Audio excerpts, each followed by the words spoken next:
The pitfalls of writing a movie based on your own true story. How I went about writing Through the Eyes of Love, the feature-length screenplay. When I came up with the idea for Through the Eyes of Love, the musical romantic comedy that some may think is loosely based on my own true story, I knew that I had to do things completely differently from what I had done in my previous 3 scripts. Many people think their life is exciting enough to be a movie, but the reality of it is that this is rarely the case. This is particularly due to the fact that life for the most part is quite mundane.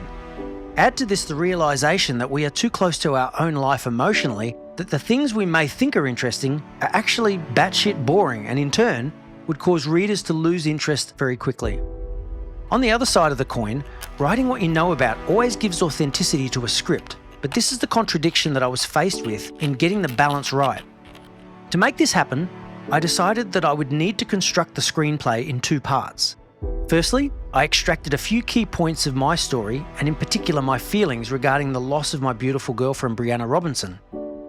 In a very unemotional and methodical way, I then let the story unfold in a completely different direction to what the truth was. The first step in doing this was to upend the location and drop it right in the middle of New York and create a Broadway musical within the movie itself. I did this because Breeana and I lived on the Gold Coast in Australia, and my life as an entertainer was largely on cruise ships. The New York location also ensured that I was not constantly thinking this didn't happen in real life while writing the script. Another factor was the timeline of events. Our story, starting with my life on cruise ships and ending in Breeana's suicide, was over several years. Movies rarely succeed when the timeline exceeds more than a few days or weeks. Dropping the story into New York changed everything and gave it an exciting flavour I could never have imagined prior to this decision. Once I had the structure of the story where I felt it was good enough, I then allowed myself to draw on my past emotions of the time when I lost Breeana to suicide, so the characters and the story around them grew in a 3-dimensional world. Throughout the early planning of the script, I had my screenwriting mentor's voice ringing in my ears. I could hear his objections to writing a story closely based on my journey, so I kept that in the forefront of my mind as I problem-solved my way through the minefield of a non-fiction/fiction hybrid story.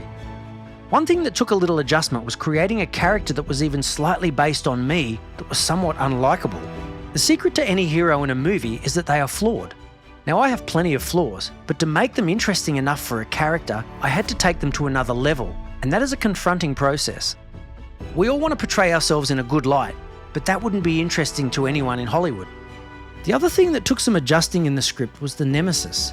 In my own story, I had a few real villain-type nemesis, but in Hollywood, there usually needs to be just one.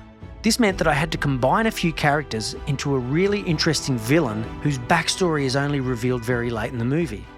Probably the biggest obstacle in the story was the fact that the only plot point I wanted to keep to true life was Breeana committing suicide. This meant that she had to die off in the script before the point of no return. This is the point in every movie where a hero must make a choice between returning to their old life or drawing a line in the sand and never turning back.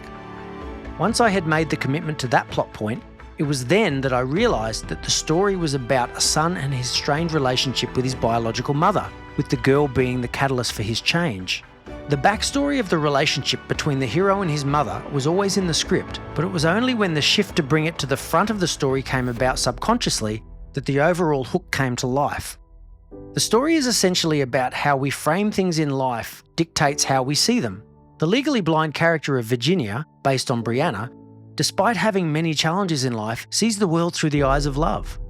Jamie Broadway, on the other hand, who has everything in life that anyone could ever want, views the world through the eyes of anger and hatred based on his perception of what his mother did to him as a child.